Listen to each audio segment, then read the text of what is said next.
तो नमस्कार दोस्तों, मैं हूं आकाश चौधरी, आपका ऑर्गेनिक केमिस्ट्री का टीचर। दोस्तों, हमने लास्ट वीडियोस में पढ़ा बेंजीन कैसे बनता है, बेंजीन होता क्या है और बेंजीन की प्रिपरेशन की कुछ मेथड्स।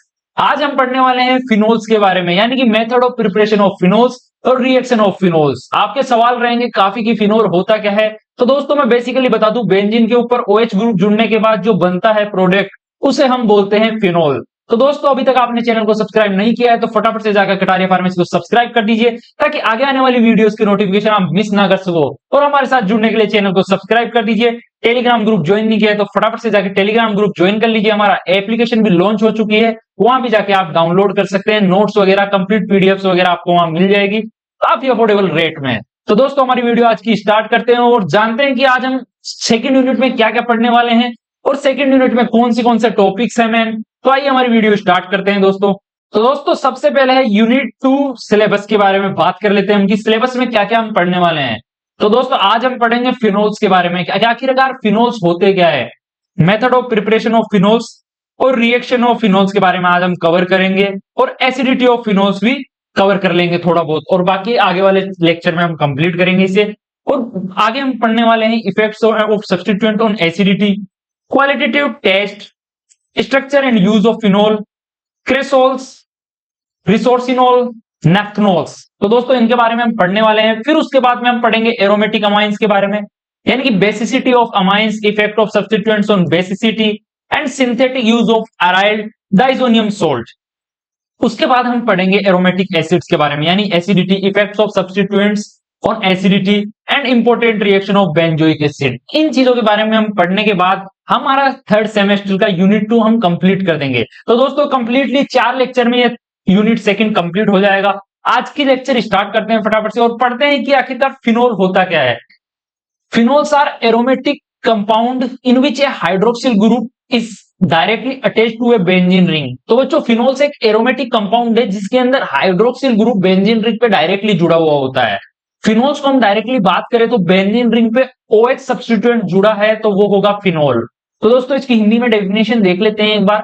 फिनोल वे एरोमेटिक यौगिक यानी कि एरोमेटिक कंपाउंड्स होते हैं जिनमें हाइड्रोक्सिल समूह यानी OH बॉन्ड OH सीधे बेंजीन रिंग से जुड़ा होता है। बच्चों, हाइड्रोक्सिल ग्रुप्स बॉन्ड OH को ही हम बोलते हैं। आगे बात कर लेते हैं हम इसके जनरल फॉर्मूला की बात करें, एरोमेटिक रिंग बॉन्ड OH यानी एरोमेटिक रिंग बॉन्ड OH। आपको मैं स्ट्रक्चर समझा देता हूं एक बार फिनोल का। तो दोस्तों, ये हो गई हमारी बेंजीन रिंग, जिसके बारे में हम पिछले लेक्चर्स में काफी दिनों से पढ़ रहे हैं। 4 लेक्चर हम पढ़ चुके हैं, यूनिट 1 कंप्लीट कर लिया हमने बेंजीन के ऊपर। इसके ऊपर OH सब्स्टिट्यूएंट जुड़ा हो, उसी को हम बोलते हैं फिनोल। ये फिनोल का बेसिक स्ट्रक्चर हो गया। अब आगे बात करते हैं सिंपलेस्ट फिनोल, यानी कि सिंपलेस्ट फिनोल कौन सा होता है, C6H5 बॉन्ड OH, यानी हाइड्रोक्सिल ग्रुप बेंजीन रिंग पे जुड़ा हुआ होता है। तो इसे डायरेक्टली हम बोल भी सकते हैं हाइड्रोक्सी बेंजीन, यानी फिनोल्स को हम हाइड्रोक्सी बेंजीन भी बोल सकते हैं। तो दोस्तों, आगे देख लेते हैं हम। अगला पॉइंट है हमारा डिफरेंस फ्रॉम एल्कोहल्स, यानी एल्कोहल से फिनोल्स में क्या अंतर होता है। दोस्तों, एग्जाम के POV से काफी इंपॉर्टेंट टॉपिक है ये, कि एग्जाम में क्वेश्चन पूछा जा सकता है, tell difference between alcohols and phenols. तो दोस्तों, बात कर लेते हैं। In alcohols bond OH is attached to a aliphatic carbon ring, sorry carbon chain. तो बच्चों, एल्कोहल्स में bond OH directly carbon chain से जुड़ता है और फिनोल्स में OH अटैच होता है डायरेक्ट एरोमेटिक बेंजीन रिंग से। एग्जांपल के बारे में बात कर लेता हूं मैं एल्कोहल्स का, जैसे C बॉन्ड OH। तो दोस्तों, ये तो यहां पे हो गए एल्कोहल्स, या यहां पे बड़ा ग्रुप भी जुड़ सकता है इसके साथ, OH के साथ, तो वो बेसिकली उनको हम एल्कोहल्स बोलेंगे। और यहां बात कर ले बेंजीन रिंग पे अगर OH जुड़ा हुआ है, उसको हम बोलेंगे फिनोल। सिर्फ एक ही केस में फिनोल बनता है अगर बेंजीन रिंग पे OH जुड़ता है, तो OH सब्स्टिट्यूएंट अगर बेंजीन रिंग पे जुड़ेगा तभी इसको हम फिनोल बोलेंगे। इन अदर केसेस फिनोल नहीं बोल सकते। तो दोस्तों, आगे बढ़ते हैं हमारी वीडियो में और देखते हैं हमारा अगला टॉपिक। तो दोस्तों, अगला टॉपिक है हमारा, उसको हिंदी में देख लेते हैं एक बार। एल्कोहल में बॉन्ड OH एक एलिफेटिक कार्बन चेन से जुड़ा होता है और फिनोल्स में OH एरोमेटिक बेंजीन रिंग से जुड़ा होता है। इसके बाद में हमारा अगला टॉपिक है, इंपॉर्टेंट कुछ पॉइंट्स है जिनके बारे में हम बात कर लेते हैं। पहला पॉइंट है हमारा एसिडिटी। तो बच्चों, एसिडिटी फिनोल्स के बारे में पढ़ते हैं कि फिनोल्स एसिडिक होते हैं या बेसिक। तो मेन पढ़ते हैं हम, पॉइंट देखते हैं। Phenols are more acidic than alcohols. बच्चों, फिनोल्स एल्कोहल से ज्यादा एसिडिक होते हैं। उसका रीजन मैं आपको बताता हूं। रीजन देखते हैं हम, द फिनोक्साइड आइन यानी C6H5O bond formed after losing H plus is resonance stabilised.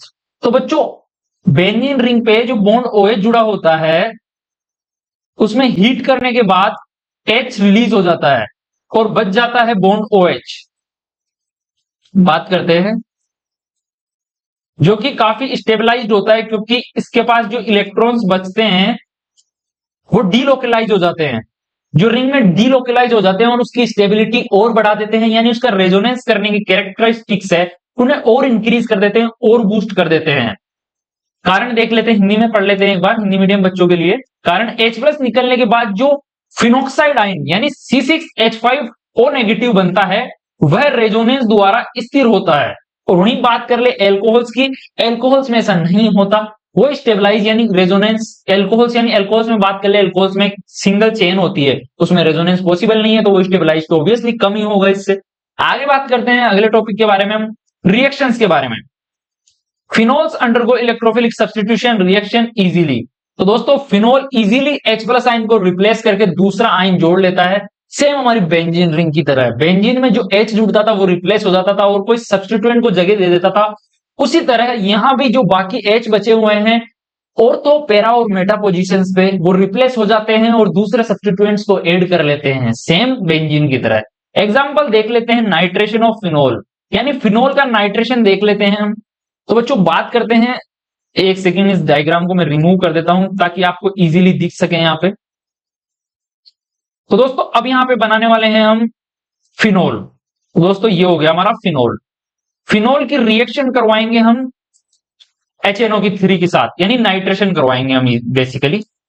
Nitration करवाएंगे तो जुड़ेगा यहां पे NO2 प्लस जो कि एक इलेक्ट्रोफाइल है, NO2 प्लस। तो दोस्तों आपको पता है OH एक इलेक्ट्रॉन डोनेटिंग ग्रुप है जो कि ऑर्थो और पैरा पोजीशन पे एक्टिवेट कर देता है किसी ग्रुप्स को जुड़ने के लिए, यानी ऑर्थो पैरा डायरेक्टिंग ग्रुप भी बोला जाता है इसे। तो दोस्तों जो हमारा नया NO2 इलेक्ट्रोफाइल आके जुड़ेगा वो जुड़ेगा एक तो ऑर्थो और एक पैरा पोजीशन पे, यानी कि एक तो इस जगह और एक इस जगह। तो हमारा बन जाएगा बेंजीन रिंग पे एक तो जुड़ेगा OH, तो OH रहेगा हमारा फिनोल, एक तो यहां पे जुड़ जाएगा NO2 और एक केस में जुड़ेगा पैरा पोजीशन पे NO2। इसे हम बोलेंगे ओ नाइट्रोफिनोल और पी नाइट्रोफिनोल। बेसिकली फिनोल तो है ही, जैसे ही ऑर्थो पोजीशन में नाइट्रो जुड़ता है सब्स्टिट्यूएंट तो पहले इसका नाम लेते हैं ऑर्थो नाइट्रोफिनोल और पैरा नाइट्रोफिनोल। तो बेसिकली आगे हम बात कर लेते हैं, हमारी वीडियो में आगे बढ़ते हैं और देखते हैं बच्चों के आगे कौन से टॉपिक्स है। अब हम बात कर लेते हैं यूजेस के बारे में। बेसिकली यूजेस क्या होते हैं, पहला होता है मेडिसिन यूज, एस्पायरिन प्रिपरेशन। दूसरा हो गया हमारा एंटीसेप्टिक यूज, यानी कि डिटोल कंटेन क्लोरोक्सिलिनोल फिनोलोनिक डेरिवेटिव के यूज में यूज होता है ये। दूसरी बात करते हैं इंडस्ट्रियल रॉ मटेरियल्स में यूज होता है, जैसे प्लास्टिक डाइज एंड ड्रेसिंग्स में भी काफी इसका इस्तेमाल किया जाता है। तो दोस्तों अब हम पढ़ते हैं general method of preparation of phenols, यानी कि फिनोल्स को बनाने के लिए कौन से मेथड्स का यूज किया जाता है। बेसिकली देखते हैं हम phenols can be prepared from different aromatic compounds. काफी एरोमेटिक कंपाउंड से फिनोल फॉर्म होता है बाय केमिकल रिएक्शंस, काफी अलग अलग केमिकल रिएक्शंस से, जैसे कि सल्फोनेशन हो गया, क्लोरीनेशन हो गया और डाइजोटाइजेशन हो गया। परिभाषा देख लेते हैं, एक बार हिंदी में पढ़ लेते हैं। फिनोल को विभिन्न एरोमेटिक यौगिक से रासायनिक प्रतिक्रियाओं द्वारा तैयार किया जा सकता है। बेसिकली सेम है। बात कर लेते हैं उन रिएक्शंस की। सल्फोनेशन जो कि हमने पढ़ लिया, क्लोरीनेशन और डायजोटाइजेशन। डायजोटाइजेशन के बारे में इस वीडियो में पढ़ेंगे, इन दोनों के बारे में हमने पढ़ लिया। आगे देखते हैं फ्रॉम बेंजीन सल्फोनिक एसिड। तो दोस्तों पहला जो हम देखते हैं बेंजीन सल्फोनिक एसिड से फिनोल कैसे बनता है। तो देखते हैं दोस्तों, सबसे पहले बेंजीन है, बेंजीन की सल्फोनेशन करवाते हैं, उससे बनता है बेंजीन सल्फोनिक एसिड। फिर उसको NaOH के साथ जोड़ा जाता है, तब बनता है हमारा सोडियम फिनोक्साइड। फिर उसका एसिडिफिकेशन करा के हमें मिलता है फिनोल। हम इजीली डायरेक्टली कंप्लीट समझेंगे, आप टेंशन मत लीजिए बच्चों। तो दोस्तों हम रिएक्शन की बेसिकली बात करें, सबसे पहले बेंजीन रिंग को सल्फोनेट किया जाता है, यानी बेंजीन रिंग में सबसे पहले सल्फोनेशन किया जाता है। उसके बाद में हमें मिलता है बेंजीन सल्फोनिक एसिड, यानी कि बेंजीन पे SO3H आके जुड़ जाता है। मैंने जैसे कि आपको बताया था सल्फोनेशन में कि सल्फोनेशन में बेंजीन रिंग के साथ एक फ्यूमिंग लिक्विड मिक्स किया जाता है। उसके बाद फ्यूमिंग लिक्विड में SO3 जो प्रेजेंट होता है वो इलेक्ट्रोफाइल का काम करता है, और वहीं H2SO4 काफी स्ट्रॉन्ग एसिड होता है, तो वो इलेक्ट्रोफाइल को और ज्यादा इलेक्ट्रोफाइल बना देता है और SO3 काफी ज्यादा इलेक्ट्रोफाइल बन जाता है। तो फिर उसके बाद में SO3H एक स्टेज में आके जुड़ जाता है और बन जाता है बेंजीन सल्फोनिक एसिड। उसके बाद में इसको फ्यूज कराते हैं NaOH के साथ, यानी NaOH के साथ इसके रिएक्शन करवाते हैं, जोड़ते हैं इसे, तो हमें मिलता है सोडियम बेंजीन सल्फोनेट। यानी कि SO3 बॉन्ड और Na+ यहाँ पे रह जाता है और इसी के साथ H2O बाहर निकल जाता है। अगली रिएक्शन होती है NaOH के साथ फिर से, क्योंकि उसी लिक्विड में वापस रिएक्ट करता है ये सोडियम बेंजीन सल्फोनेट एक स्टेबल स्टेज नहीं होती, तो ये वापस से रिएक्शन करता है और ONA यानी सोडियम फिनोक्साइड की फॉर्मेशन करता है और बॉन्ड NaHSO3 बाहर निकल जाता है। फिर उसके बाद में हम सोडियम फिनोक्साइड की एसिडिफिकेशन करते हैं, यानी H+ आके जुड़ता है और Na+ को बाहर निकाल देता है। उसके बाद में हमें कंप्लीटली मिल जाता है हमारा प्रोडक्ट यानी कि फिनोल। तो दोस्तों काफी इजी रिएक्शन है, अगर आप देखोगे तो आपको इजीली समझ में आ जाएगा। इसके बाद हम बात करते हैं अगली रिएक्शन की, जो कि है हमारी क्लोरोबेंजीन, यानी कि फिनोल क्लोरोबेंजीन से कैसे बनता है, जो कि एक डोज प्रोसेस भी है। रिएक्शन स्टेप्स हम देख लेते हैं, एक सेकंड बच्चों। रिएक्शन स्टेप्स हो गई, स्ट्रक्चर भी आपको दिखाई देता हूं, साथ के साथ समझ में आएगा। Chlorobenzene heated with NaOH at 623 kelvin under high pressure. तो बच्चों ये के क्या होता है, केल्विन होता है, टेम्परेचर की यूनिट होती है। बात कर लेते हैं कि डिग्री सेल्सियस में आप इसे चेंज करोगे, 623 माइनस 273, 277 को हम इसे माइनस करेंगे तो ये हमें मिल जाएगा डिग्री सेल्सियस में। तो दोस्तों आगे बात करते हैं, क्लोरोबेंजीन हीट करते हैं क्लोरोबेंजीन को हम NaOH के साथ एक स्पेसिफिक टेम्परेचर पे। उससे क्या बनता है, उससे बनता है सोडियम फिनोक्साइड, उससे बनता है सोडियम फिनोक्साइड। फिर सोडियम फिनोक्साइड को हम एसिडिफाई करते हैं तो हमें मिलता है फिनोल। बात कर लेते हैं रिएक्शन की, क्लोरोबेंजीन को NaOH के साथ 623 केल्विन का दाब पर गर्म किया जाता है, सोडियम फिनोक्साइड बनता है। अम्लीकरण करने के बाद फिनोल प्राप्त होता है। अम्लीकरण यहाँ पे हो गया एसिडिफिकेशन। दोस्तों हिंदी में काफी अजीब सा होता है, लेकिन फिर भी है, बढ़िया है। तो दोस्तों देख सकते हो आप, ये हमारा क्लोरोबेंजीन है जो कि हमें हेलोजिनेशन रिएक्शन से मिला है। उसको हम NaOH के साथ हीट करते हैं तो हमें मिलता है सोडियम फिनोक्साइड, यानी कि यहाँ पे ONA आके जुड़ जाता है और HCl बाहर निकल जाता है एज ए सब्स्टिट्यूएंट। और फिर उसके बाद में हम इसका एसिडिफिकेशन कराते हैं, यानी H+ आके जोड़ता है, एसिडिफिकेशन कराते हैं तो H+ आके जुड़ता है और Na+ बाहर निकल जाता है और हमें मिल जाता है हमारा प्रोडक्ट यानी कि फिनोल। काफी इजी रिएक्शन है। इसके आगे हम बात करते हैं अगली रिएक्शन की, कौन सी रिएक्शन से हमें प्राप्त होता है फिनोल। अगली आ गई हमारी डाइजोनियम सोल्ट। डाइजोनियम सोल्ट से फिनोल की फॉर्मेशन अब हम देखते हैं, रिएक्शन स्टेप्स देखते हैं। एक मिनट बच्चों में स्ट्रक्चर भी आपको दिखा देता हूं। अब बात करते हैं रिएक्शन स्टेप्स की, यानी डाइजोनियम सोल्ट से फिनोल की फॉर्मेशन कैसे होती है। Benzene diazonium chloride reacts with hot water produces phenol plus nitrogen gas. तो बच्चों इसमें तो काफी सिंपल है। बेंजीन डाइजोनियम क्लोराइड रिएक्ट करता है गर्म पानी के साथ और फिनोल और नाइट्रोजन गैस के प्रोडक्शन करता है। देख लेते हैं, बेंजीन डाइजोनियम क्लोराइड जब गर्म पानी के साथ अभिक्रिया करता है तो फिनोल और नाइट्रोजन गैस प्राप्त होती है। ये देख सकते हो, इसे हम बोलते हैं बेंजीन डाइजोनियम क्लोराइड। इसको हम हॉट वाटर के साथ रिएक्ट करते हैं तो हमारा OH आके जुड़ जाता है और NO2 बाहर निकल जाता है प्लस HCl भी। बच्चों देख सकते हो आप, ये बेंजीन रिंग पे जुड़ा हुआ है N ट्रिपल बॉन्ड NCl। यहाँ पे जैसे H प्लस OH आएगा तो OH जाके जुड़ेगा और यहाँ पे N2 एक साथ निकलेंगे, जो एक H बच गया वो HCl के साथ बाहर निकल जाएगा। एक बन जाएगा हमारा HCl, एक बनेगा N2 और एक बनेगा फिनोल। ये हमारे 3 सब बाई प्रोडक्ट बनेंगे। इसके आगे हम बात कर लेते हैं रिएक्शन ऑफ फिनोल्स। अब काफी इंपॉर्टेंट टॉपिक आ चुका है जिसका नाम है फिनोल की रिएक्शंस, यानी फिनोल कौन सी रिएक्शंस करता है। तो दोस्तों बात करते हैं डेफिनेशन के बारे में। Phenol undergo 2 types of reaction. Phenol 2 तरीके की रिएक्शन करता है। तो दोस्तों अब बात करते हैं रिएक्शंस के बारे में। पहली है reaction due to OH group, यानी OH ग्रुप की वजह से कौन सी रिएक्शंस करता है। दूसरी है हमारी electrophilic substitution reaction in benzene ring, यानी बेंजीन रिंग के अंदर इलेक्ट्रोफिलिक सब्स्टिट्यूशन रिएक्शन कैसे करता है। तो दोस्तों इन रिएक्शंस के बारे में हम पढ़ते हैं। फिनोल 2 प्रकार की अभिक्रियाएं करता है। पहली है OH समूह के कारण होने वाली अभिक्रिया है, दूसरी है बेंजीन रिंग में इलेक्ट्रोफिलिक प्रतिस्थापन अभिक्रिया है। इन दोनों के बारे में हम बात करते हैं। पहले बात करते हैं reaction due to OH group, यानी OH ग्रुप यानी हाइड्रोक्सिल ग्रुप की वजह से होने वाली रिएक्शंस के बारे में। हम पढ़ते हैं एसिडिक कैरेक्टर्स।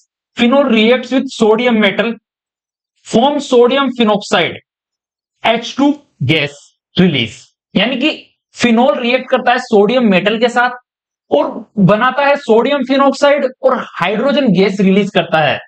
मैं आपको समझा देता हूं, 1 मिनट स्ट्रक्चर बना देता हूं। ये हमारा फिनोल हो गया दोस्तों। बच्चों देख सकते हो फिनोल रिएक्ट करता है सोडियम मेटल के साथ। ये हमारा फिनोल हो गया जो कि रिएक्ट कर रहा है सोडियम मेटल के साथ, Na के साथ, Na2 लिखते हैं, अकेला नहीं रहता मेटल, और फॉर्म होता है सोडियम फिनोक्साइड यानी कि बेंजीन रिंग पे ONa ये फॉर्म होता है और उसके साथ में बाहर निकलते हैं H2 गैस। तो ये होता है पहला जो रिएक्शन होता है कि हमारा फिनोल N2 यानी सोडियम के साथ रिएक्ट करता है और सोडियम फिनोक्साइड बनाता है, H2 भी बाहर रिलीज कर देता है, यानी ये रिप्लेस कर देता है। एक तरीके से एसिडिफिकेशन कराते हैं हम सोडियम फिनोक्साइड का आप एसिडिफिकेशन करवाओगे तो वो बनेगा फिनोल, और अगर आप फिनोल को सोडियम मेटल के साथ रिएक्ट करोगे तो वो बनेगा सोडियम फिनोक्साइड। एक तरीके से रिवर्सिबल कह सकते हैं। Phenol does not react with NaHCO3 because it is a weaker acid than carboxylic acid. बच्चों फिनोल NaHCO3 के साथ रिएक्ट नहीं करता क्योंकि ये वीकर एसिड है बजाय कार्बोक्सिलिक एसिड के, यानी कार्बोक्सिलिक एसिड तो स्ट्रॉन्ग एसिड होता है। अभी मैं आपको वीडियो में आगे बताऊंगी कि कार्बोक्सिलिक एसिड कैसे स्ट्रॉन्ग एसिड है और ये हमारा NaHCO3 कैसे वीक एसिड है। आगे बात कर देंगे हम इस। तो दोस्तों बात कर लेते हैं फिनाइल सोडियम धातु से अभिक्रिया कर सोडियम फिनोक्साइड और H2 गैस बनाता है। तो दोस्तों फिनोल सोडियम से रिएक्ट करता है और सोडियम फिनोक्साइड बनाता है और हाइड्रोजन गैस को भी साथ में रिलीज करता है। वही बात कर ले, हमारा अगला पॉइंट है NaCO3 से अभिक्रिया नहीं करता, यानी कि फिनोल NaCO3 से अभिक्रिया नहीं करता क्योंकि कार्बोक्सिलिक एसिड से यह कम एसिडिक होता है। इसी वजह से देखते हैं हम स्ट्रक्चर देख लेते हैं। तो दोस्तों फिनोल सोडियम आयन से रिएक्ट करता है और बनाता है सोडियम फिनोक्साइड और हाइड्रोजन गैस को बाहर रिलीज कर देता है।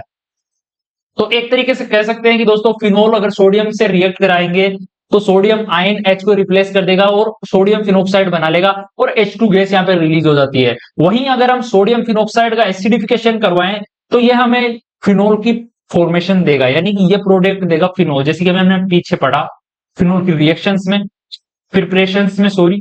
अब हम पढ़ेंगे एथर फॉर्मेशन, यानी कि एथर फॉर्म कैसे होता है। OR बेसिकली ऑक्सीजन से एल्काइल ग्रुप जुड़ जाता है आके, उसी को हम एथर बोलते हैं। और ये बेंजीन रिंग पे कैसे फॉर्म होता है, यानी कि फिनोल पे कैसे फॉर्म होगा, इसके बारे में हम बात करेंगे। विलियमसन सिंथेसिस भी इसे हम कहते हैं। बात करें phenol react with alkyl halides and formed phenyl ether. तो दोस्तों फिनोल एल्काइल हैलाइड से रिएक्ट करता है और फेनाइल एथर बना देता है in presence of NaOH and base. NaOH की प्रेजेंस में phenol plus alkyl halide phenol ether की फॉर्मेशन होती है। NaOH जैसे क्षार की उपस्थिति में होता है। रिएक्शन देख लेते हैं हम। C6H5OH। तो दोस्तों ये तो हो गया हमारा फिनोल, ये हो गया हमारा फिनोल। मैं स्ट्रक्चर बना देता हूं आपके लिए। ये हो गया हमारा फिनोल। दोस्तों फिनोल रिएक्ट करता है R बॉन्ड X से, यानी कि एल्काइल हैलाइड से रिएक्ट करता है और फॉर्म होता है यहाँ पे बेंजीन रिंग पे ऑक्सीजन और R ग्रुप, यानी बेंजीन रिंग पे एथर फॉर्म होता है जिसको हम बोलते हैं एथर फॉर्मेशन। यानी कि बेंजीन रिंग पे एथर कैसे बनता है उसके बारे में हम बात कर रहे हैं यहाँ पे। और बाहर निकल जाता है ये हाइड्रोजन यहां से रिप्लेस हो जाएगा, जैसे कि ऑब्वियसली इलेक्ट्रोफिलिक सब्स्टिट्यूशन रिएक्शन में होता है। हाइड्रोजन रिप्लेस हो जाएगा और ये यहां पे बना लेगा R बॉन्ड X। ये हो गई एथर की फॉर्मेशन। आगे बात कर लेते हैं हम हमारी वीडियो में। तो दोस्तों अब हम बात करेंगे इलेक्ट्रोफिलिक सब्स्टिट्यूशन रिएक्शन की। पहले हमने बात कर ली OH ग्रुप के प्रेजेंस से फिनोल कौन सी रिएक्शंस करता है। अब हम बात करेंगे कि इलेक्ट्रोफिलिक सब्स्टिट्यूशन रिएक्शंस के कौन सी रिएक्शन करता है फिनोल बेंजीन रिंग में। तो पहली है ब्रोमिनेशन।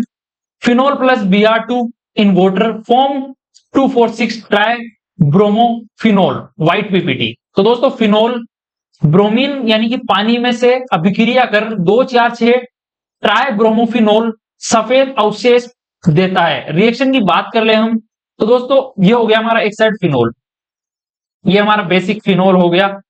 अगर इसको Br2 यानी Br2 से रिएक्ट कराएंगे पानी में तो ये देगा हमें 2, 4 और 6 ट्राई ब्रोमोफिनोल।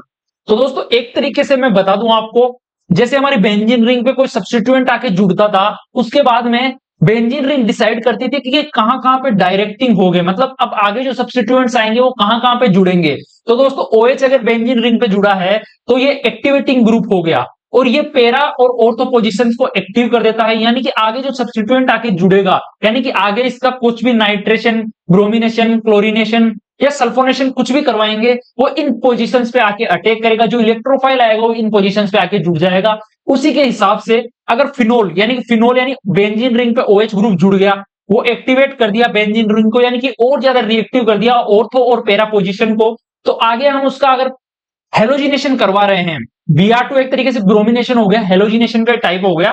हेलोजिनेशन अगर करवा रहे हैं तो जो Br आके जुड़ेगा वो ऑर्थो और पैरा पोजीशन पे जुड़ेगा, यानी कि 2, 4, 6 पोजीशन पे आके जुड़ेगा, वही हमारा ब्रोमिनेशन होगा इसमें, ब्रोमिनेशन ऑफ फिनोल। आगे बात करते हैं हम नाइट्रेशन की। सेम नाइट्रेशन भी वैसे ही होगा बच्चों, विथ डाइल्यूट HNO3 और विथ कॉन्सेंट्रेटेड HNO3। डाइल्यूट पहले बात करी थी हमने कॉन्सेंट्रेटेड HNO3 की नाइट्रेशन में, अब बात करेंगे डाइल्यूट HNO3 की। दोस्तों डाइल्यूट HNO3 हमें देता है ऑर्थो नाइट्रोफिनोल और पैरा नाइट्रोफिनोल, यानी कि डाइल्यूट HNO3 में जो हमारी फिनोल होता है वो मेटा डायरेक्टिंग नहीं होता, मेटा डायरेक्टिंग होने की बजाय ऑर्थो और पैरा डायरेक्टिंग ही होता है, क्योंकि वहां पे इलेक्ट्रॉन्स की मात्रा काफी ज्यादा हो जाती है, इलेक्ट्रॉन डेंसिटी बढ़ने की वजह से ऑर्थो और पैरा डायरेक्टिंग हो जाता है। वहीं बात करें कॉन्सेंट्रेटेड HNO3 तो दोस्तों gives pyruvic acid 2,4,6 try nitrophenol, ये देता है हमें पायरिक एसिड 2,4,6 ट्राई नाइट्रोफिनोल। आगे बात करते हैं हम इस रिएक्शन में। तो दोस्तों आगे अब आती है हमारी, एक बार इसे हिंदी में देख लेते हैं। डाइल्यूट HNO3 से ऑर्थो और पैरा नाइट्रोफिनोल बनते हैं। वहीं अगर बात कर ले कॉन्सेंट्रेटेड HNO3 से पिक्रिक अम्ल यानी कि 2,4,6 ट्राई नाइट्रोफिनोल बनता है। अब इसकी डीपली बात करें हम, स्ट्रक्चर से समझ में आएगा बच्चों, एक सेकंड में स्ट्रक्चर देख लेते हैं। तो दोस्तों ये हो गया हमारा फिनोल। फिनोल को बच्चों अगर डाइल्यूट HNO3 के साथ रिएक्ट करवाएंगे प्रेजेंस में, डाइल्यूट HNO3 की प्रेजेंस में अगर रिएक्ट करवाएंगे तो हमें मिलेगा ऑर्थो नाइट्रोफिनोल और पैरा नाइट्रोफिनोल। पहला हमें मिलेगा ऑर्थो और दूसरा मिलेगा पैरा। और वहीं अगर बात करा ले कि फिनोल को अगर कॉन्सेंट्रेटेड HNO3 और कॉन्सेंट्रेटेड H2SO4 की प्रेजेंस में अगर रिएक्शन करवाते हैं तो जो हमें एक प्रोडक्ट मिलेगा उसे बोलेंगे पिक्रिक एसिड यानी कि पिक्रिक अम्ल, जो कि ऑर्थो और पैरा दोनों पोजीशंस पे यानी कि 2, 4, 6 पोजीशंस पे नाइट्रोफिनोल बन जाता है। यानी कि नाइट्रोजन जो NO2 आके जुड़ता है वो ऑर्थो और पैरा के साथ साथ 2, 4, 6 दोनों पे जुड़ता है और वो बना देता है पिक्रिक एसिड यानी कि पिक्रिक अम्ल। तो दोस्तों इजीली, बहुत इजी स्ट्रक्चर है जो कि काफी इजीली समझ में आ जाएगा आपको कि डाइल्यूट में तो आके जुड़ेगा, दो अलग अलग बाई प्रोडक्ट्स बनेंगे, और इसमें अगर कॉन्सेंट्रेटेड करते हैं फिनोल का HNO3 के साथ या H2SO4 के साथ तो एक ही प्रोडक्ट बनेगा, उसमें NO2 और तो पैरा यानी 2, 4, 6 तीनों पोजीशन पे आके जुड़ जाएगा। इसी के साथ हम हमारी वीडियो में आगे बढ़ते हैं और देखते हैं। तो बच्चों अगला आ गया हमारा सल्फोनेशन, जो हमारी तीसरी सब्स्टिट्यूशन रिएक्शन है, इलेक्ट्रोफिलिक सब्स्टिट्यूशन है, उसमें होता है हमारा सल्फोनेशन। यानी दोस्तों H2SO4 की तरह HSO3 आके जुड़ जाता है इसमें, जैसे सेम बेंजीन के साथ होता है वैसे ही सेम इसी के साथ भी यहाँ पे होगा। तो दोस्तों फिनोल जो कि एक्टिवेटिंग ग्रुप है H2SO4 के साथ रिएक्ट करता है, gives ortho hydroxy benzene sulphonic acid plus para hydroxy benzene sulphonic acid. मैं बच्चों बात कर लू एक सेकंड में, आपके लिए बना देता हूं डायग्राम। तो दोस्तों ये हमारा फिनोल हो गया, बेंजीन रिंग पे OH आके जुड़ गया, इसको हम रिएक्ट करेंगे H2SO4 के साथ।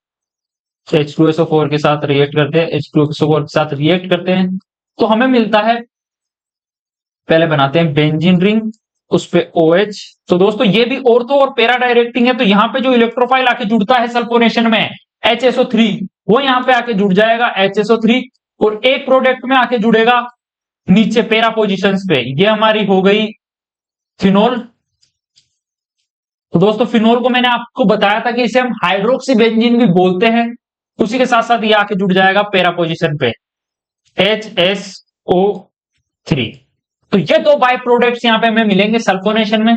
तो दोस्तों एक बार हिंदी में इनको देख लेते हैं। एक सेकेंड इन्हें रफ कर देता हूं, मैं इरेज कर देता हूं ताकि आसानी से आपको दिख जाएगा यहाँ पे। एक सेकंड बच्चों, एक सेकंड की बात है। तो दोस्तों आगे हम देख लेते हैं अब इन्हें हिंदी में कि हिंदी में हम इन्हें क्या बोलते हैं इन रिएक्शंस को। रिएक्शंस है C6H5OH H2SO4 जैसे कि भी मैंने आपको बताया, और ortho hydroxy benzene sulphonic acid मिल जाता है एक तो, और एक मिलता है para hydroxy benzene sulphonic acid. तो दोस्तों नाम बड़े बड़े हैं लेकिन काम इतने बड़े नहीं है, काम छोटे छोटे ही है। आगे हम देखते हैं हमारी वीडियो में एसिडिटी ऑफ फिनोल्स। एसिडिटी के बारे में हम बात कर लेते हैं हम कि फिनोल्स की एसिडिटी के बारे में हम डीपली बात करते हैं। फिनोल्स की एसिडिटी के बारे में पढ़ते हैं। Phenols are weak acids. तो बच्चों फिनोल्स वीक एसिड होते हैं, stronger than alcohols but weaker than carboxylic acids. अब ये कार्बोक्सिलिक एसिड से कम एसिडिक क्यों होते हैं और एल्कोहल से ज्यादा एसिडिक क्यों होते हैं, अब बात करते हैं बच्चों। सबसे पहले बात करता हूं एल्कोहल्स कैसे होते हैं। तो दोस्तों एक कार्बन चेन मान लीजिए, कार्बन चेन से हाइड्रोक्सी ग्रुप जुड़ा हो, ये हो गए अपने एल्कोहल Al। और अब आ गया हमारा फिनोल, ये हो गया हमारा फिनोल, बेंजीन रिंग पे OH जुड़ गया। और आगे बात करते हैं कार्बोक्सिलिक एसिड। तो दोस्तों बेंजीन रिंग पे COOH आके जुड़ गया। तो दोस्तों एल्कोहल में तो रेजोनेंस होता नहीं है, तो इसकी स्टेबिलिटी ऑब्वियसली कम हो गई। तो एल्कोहल तो सबसे नीचे आ गया, एल्कोहल में कोई रेजोनेंस नहीं होगा तो ये सबसे नीचे आ गया स्टेबिलिटी के मामले में, और एसिडिक भी कमी है ये। और वहीं बात कर ले, एक सेकंड बच्चों क्या, वहीं बात कर ले फिनोल की। अगर फिनोल पे H+ आयन रिलीज होता है तो उस पर बनता है बॉन्ड माइनस, ये फॉर्म होता है, तो इससे इसकी इलेक्ट्रॉन की डेंसिटी इंक्रीज हो जाती है और उसका रेजोनेंस पे कोई फर्क नहीं पड़ता है। इसकी वजह से इसकी एसिडिक नेचर ज्यादा होता है। और वहीं बात कर ले C डबल बॉन्ड OH की, H यहां पे जैसे ही रिलीज होगा कार्बोक्सिलिक एसिड में से बात कर लेते हैं हम, जैसे ही H रिलीज होगा हमारा यहाँ पे, तो यहाँ पे जो माइनस साइन का फॉर्म होगा वो ज्यादा स्टेबलाइज्ड होगा in comparison to phenol. Phenol पे तो एक ही ऑक्सीजन है और वहां पे दो ऑक्सीजन है, इस वजह से वहां पे ज्यादा स्टेबलाइज होगा। और वहां पे जो इलेक्ट्रॉन्स डिलोकलाइजेशन तो दोनों पे ही होगा, इलेक्ट्रॉन स्टेबलाइज नहीं होता, डिलोकलाइज होता है और पूरी रिंग में घूमता है। इसकी वजह से उसकी एसिडिक नेचर और भी ज्यादा हो जाएगा, ये और भी ज्यादा स्टेबल होगा कार्बोक्सिलिक एसिड बजाय बेंजीन यानी कि बजाय फिनोल और एल्कोहल्स के। तो दोस्तों आई होप आपका ये क्लियर हो गया होगा टॉपिक। अब बात करते हैं, फिनोल एक कमजोर अम्ल है जो अल्कोहल से अधिक अम्लीय लेकिन कार्बोक्सिलिक अम्ल से कम अम्लीय होता है। आगे बात करते हैं हम रीजंस की। मैंने तो आपको पहले ही बता दिया, अब रीजंस देख लेते हैं जो कि एग्जाम के पीओवी से काफी इंपॉर्टेंट है। दोस्तों phenol losses H+ forms phenoxide ion, जैसे कि मैंने बताया कि O नेगेटिव फॉर्म हो जाता है। This ion is a resonance stabilised, resonating stable होता है ये। Negative charge spread into benzene ring, stability भी बढ़ती है और एसिडिटी भी बढ़ती है। तो दोस्तों स्टेबिलिटी डायरेक्टली प्रोपोर्शनल होती है एसिडिटी के, ये याद रखना आपको। स्टेबिलिटी बढ़ रही है तो एसिडिटी बढ़ेगी, स्टेबिलिटी घट रही है तो एसिडिटी घट जाएगी। Alcohols cannot form such resonance, तो less acidity, less stable less acidity. वही बात कर लेते हैं हम आगे अगले पॉइंट के हमारे रिएक्शंस की बात करते हैं। रिएक्शन ये हमारी थी C6H5OH, जो कि अगर रिएक्ट करता है तो H+ रिलीज हो जाता है, C6H5O नेगेटिव फॉर्म होता है। कारण यानी कि रीजंस उसी चीज को हिंदी में देख लेते हैं एक बार। फिनोल से H+ निकलने पर फिनोक्साइड आयन यानी कि C6H5 बनता है। ये आयरन रेजोनेंस द्वारा स्थिर होता है और अम्लीय बढ़ जाता है। एल्कोहल में ऐसा रेजोनेंस संभव नहीं, इसलिए वह कम अम्लीय है। आप तो याद रखना stability is directly proportional to acidity. तो दोस्तों आज की वीडियो हमारी यहीं तक थी। Thanks for watching Kataria Pharmacy. हमारी वीडियो आपको अच्छी लगी तो चैनल को सब्सक्राइब करें, वीडियो को लाइक करें। अगर आपको नोट्स वगैरह परचेज करने तो हमारे एप्लीकेशन लॉन्च हो चुकी है, वहां से जाके आप परचेज कर सकते हैं काफी अफोर्डेबल प्राइस में। अगर एक सब्जेक्ट के आपको नोट्स चाहिए थर्ड सेमेस्टर में तो 99 रुपए में वहां पे मिलेंगे, और अगर चारों सब्जेक्ट के चाहिए तो आपको 299 में इजीली मिल जाएंगे और काफी इंपॉर्टेंट और काफी इजीली डिस्क्राइब्ड नोट्स है जो कि आपकी काफी मदद करेंगे। आप इजीली सिलेबस को कंप्लीट कर पाएंगे और कवर कर पाएंगे। Thank for watching. Stay healthy, stay happy.